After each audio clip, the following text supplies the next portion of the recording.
శ్రీమాత్రే నమః. మానసికంగా బాధపడే వాళ్ళకి అమ్మవారి ఒక అద్భుతమైన నామాన్ని ఈరోజు మనం తెలుసుకుందాం. చాలామంది మానసికంగా బాధపడిపోతూ ఉంటారు. తనకి ఏదో తక్కువైపోయిందని, తను బాగా అలసిపోతున్నానని, ఒంట్లో బాగుండటం లేదని, ఎదుటి వాళ్ళు తనని చూసి ఏదో మాట్లాడుకుంటున్నారని చెప్పి బాధపడుతూ ఉంటారు. ఎదుటి వాళ్ళు మనల్ని చూసి ఏదైనా మాట్లాడుకున్నారు అని అనుకోండి, అది మనకేం అవ్వదు మనం పట్టించుకోకపోతే. ఇప్పుడు బంతిని తీసుకువెళ్ళి గోడకి కొట్టాము అనుకోండి, మనం క్యాచ్ పట్టుకోకపోతే విసిరిన వాడి దగ్గరికే కదా వెళ్తుంది. అలాగే వాళ్ళన్న మాటలు మనం పట్టించుకోకుండా ఉంటే మనకే మంచిది. వాళ్ళ మాటలు పట్టించుకొని మానసికంగా మనం కృంగిపోతే మన ఆరోగ్యమే పాడైపోతుంది.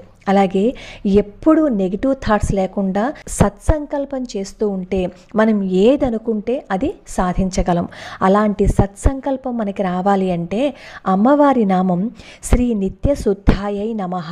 ఈ నామాన్ని నిత్యం జపిస్తూ ఉంటే మనకు అలాంటి సంకల్ప బలం వస్తుంది.